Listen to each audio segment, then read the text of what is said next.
हर हर महादेव जय जगन्नाथ जय सीताराम आपणकर कन्या राशि विषय आम आपण को सबकि आज बुझेबा। दर्शक बंधु जो कन्या राशि दिनटी किपरि रहइबो केमिति कटिबो केमिति आज दिनटी केते सुकर्म आपणक पई आसीबो आपणक आमे बुझेबा। आपणकर कन्या राशि बहुत शुभ अटे बहुत शुभ दिन दिन धरी आपणकर चलिबो। दिन दुई पहरे आपणक काम क्षेत्र में आपण माने टिके ध्यान देके आपण माने काम करिवे। आपण जो कोनोसी आपण माने काम करूछंती तो आपण माने समय रे आपण माने खाद्यपान करंतु आपण माने विश्राम करंतु आपणकर देह दिन को दिन धरी आपणकर सुस्थ रहिबो।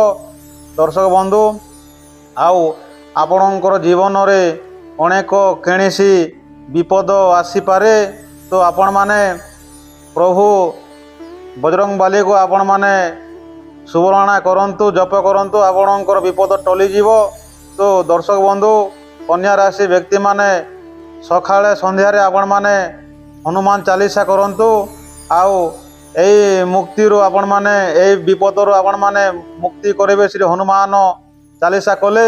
दर्शक बंधु आपणकर परिवार रे असुस्थ देखा जीवो किंबा आपण माने चापरे रहिबे नाही। दर्शक बंधु आपणकर परिवार रे असुस्थ देखा हेले आपण माने चिंता नहीं करबे कि मोर परिवार ने एंता होचे सेंता होचे आपण माने मने मने नहीं भाबे। आपण जदि मने मने भाबुथिबे तो आपण माने कर देह आउरी असुस्थ देखा देबो। दर्शक बंधु आपणकर दिन आज बहुत शुभरे कटिबो। आपण माने चापरे रहंतु नाही। प्रभु श्री हनुमान को आपण माने स्मरण करंतु। आपण मानकर कमे किपरि हबो आपण को बुझेबा। दर्शक बंधु आपणकर लाभ बहुत संख्या रे अछि 5 रे आपणकर लाभ अछि। आज दिनटी बहुत शुभ अछि। आपणकर शुभ रंग अछि आपणकर हलदिया शुभ रंग आपणकर अछि। आपणकर शुभ समय अछि। जो कोनोसी शुभ कार्यक्रम करिवे आपण माने सकाळो 8 टारू दिन 11 टा पर्यंत आपण माने शुभ कार्यक्रम करिवार आपण मानकर शुभ शुभ बेला रही। आपण माने अमृत बेला करिवे। आपण माने खाद्यपान यदि करूछंती आपण माने सकाळ 8 टारू दिन 11 टा पर्यंत आपण माने अमृत बेला पूर्व आपण माने खाना खांतु सेटा को आज अमृत बेला।